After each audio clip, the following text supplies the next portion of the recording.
नमस्कार साथियों, जैसा कि आप लोगों को पता है कि डॉक्टर कफील के ऊपर जो एनएसए एक्ट लगाया गया है उसकी सुनवाई कल इलाहाबाद हाई कोर्ट में है, यानी कि 5 अगस्त को। और ये केस में आपको बाखूबी पता है कि काफ़ी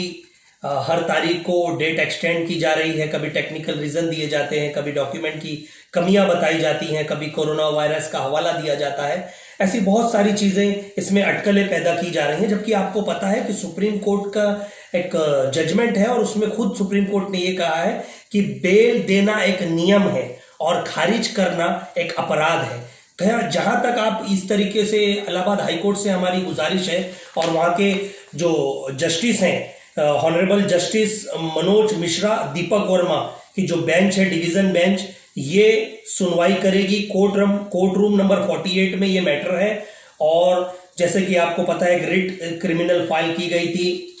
उत्तर प्रदेश गोरखपुर के मसले पे इलाहाबाद हाईकोर्ट में। पिटिशनर है नुजरत परवीन और रिस्पोंडेंट है स्टेट ऑफ यूपी अनदर। तो मेरा यही मानना है कि आज कम से कम 3 से 5 महीने में 12 से 15 डेटें एक्सटेंड की गई हैं। डॉक्टर कफील न्याय चाहते हैं और उनके ऊपर एनएसए कहीं तक भी, ऐसा सभी को पता है, पूरा देश जानता है कि उनके ऊपर एनएसए नहीं लगता है। डॉक्टर कफील वही हैं जिन्होंने बीआरडी मेडिकल कॉलेज में बहुत सारे मासूम बच्चों की जानें बचाई, अपनी जेब से सिलेंडर मुहैया कराया, ऑक्सीजन मुहैया कराया। ये बात कहीं ना कहीं वहाँ के मुख्यमंत्री जी को रास नहीं है। उसके बाद उनके बीच कुछ कहा सुनी हुई और उसके बाद उन्हें उसमें ही वो केस में अपराध बनाकर मथुरा जेल में रखा गया और उसके बाद कहीं 56 दिन के बाद उनकी बेल हो जाती है। फिर उसके बाद जो सीए और एनआरसी का जो प्रोटेस्ट चल रहा था अलीगढ़ मुस्लिम यूनिवर्सिटी दिल्ली, पूरे देश में चल रहा था, जहां पर एक स्पीच दी गई थी डॉक्टर कफील द्वारा अलीगढ़ मुस्लिम यूनिवर्सिटी में, उसको मद्देनजर रखते हुए ऐसा बताया गया एसटीएफ द्वारा कि इनकी स्पीच से देश में दंगे हो सकते हैं, इनकी स्पीच से लोग भयभीत हैं, परेशान हैं कि एक डॉक्टर इस तरह की भाषा का इस्तेमाल कर रहा है। तो कहीं ना कहीं उनके ऊपर जो देश को कहीं ना कहीं ये कहना चाहेंगे कि देश को खतरा होता है, एनएसए एक्ट उनके ऊपर लगाया जाता है। तो एक डॉक्टर के ऊपर जो मासूम बच्चों की जानें बचा रहा है उसके ऊपर एनएसए एक्ट लगाना कहां तक सही है। और मैं ये कहना चाहूंगा, कल डॉक्टर कफील की हियरिंग है इलाहाबाद हाई कोर्ट में, तो हम चाहते हैं कि उन्हें जल्द से जल्द बेल दी जाए, एनएसए एक्ट उनके ऊपर से हटाया जाए। और कहीं ना कहीं ये भी कहना चाहूंगा कि एससी, एसटी, ओबीसी, माइनॉरिटीज जितने लोग ऐसे आंदोलनों में, चाहे उनके ऊपर यूएपीए एक्ट लगाया गया या एनएसए एक्ट लगाया गया, ऐसे मद्देनजर रखते हुए काफी लोगों दिल्ली में हो या उत्तर प्रदेश में हो, इनके ऊपर तरह तरह की कलमें लगाकर उन्हें जेलों में बंद रखा गया है। हमारी सुप्रीम कोर्ट ऑफ इंडिया से यही गुहार है कि जिस तरह से आपका एक जजमेंट है कि बेल देना नियम है और खारिज करना अपराध है, तो इलाहाबाद हाईकोर्ट पे भी हमारी यही गुजारिश है कि डॉक्टर कफील को जल्द से जल्द न्याय मिलना चाहिए, क्योंकि वो एक आम नागरिक है, लोगों की मदद करने वाले हैं। ऐसे कोरोना वायरस की महामारी में लोगों को वैक्सीन बनाने की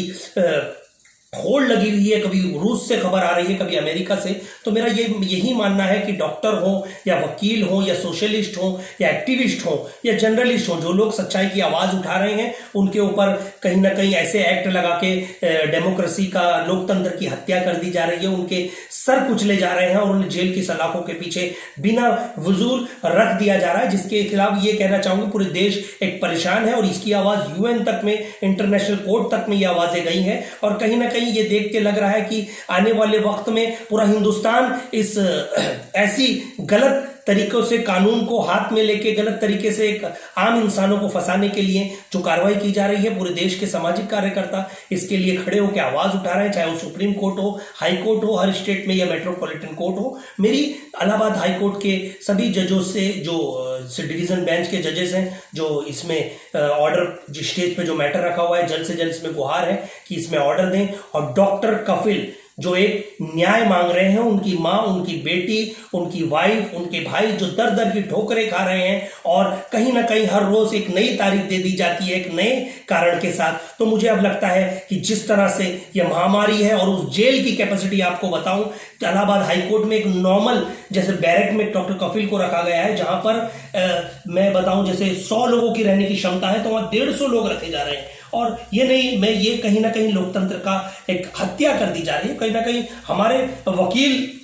जितने भी जुडिशरी है मैं उनसे भी हाथ से जोड़ के रिक्वेस्ट करना चाहूंगा कि डॉक्टर कफील को न्याय मिलना चाहिए। जिस तरह से हम सब मिलकर आवाज उठाएं और जितने लोग हैं SC ST OBC माइनॉरिटी, इस पिछड़े वर्ग के लोग जो इस तरह से दबे कुचले आवाजें उठा के इन्हें दबाया जा रहा है, उनके खिलाफ जो ये सरकार कार्रवाई कर रही है, हम सब एक साथ मिलकर खड़े रहें। क्योंकि कॉन्स्टिट्यूशन डॉक्टर बाबा साहेब अंबेडकर का बनाया हुआ संविधान को हम कभी भी इस देश से मिटने नहीं देंगे। क्योंकि हमारे तन मन धन हमारी हर चीजों में जो बसा हुआ है वो सिर्फ एक है, वो है डॉक्टर बाबा साहेब अंबेडकर का बनाया हुआ संविधान, कॉन्स्टिट्यूशन ऑफ इंडिया, जिसमें हमने शुरुआत में भी आजादी से आज तक हम चलते थे और चलते रहेंगे। जय हिंद, जय भारत।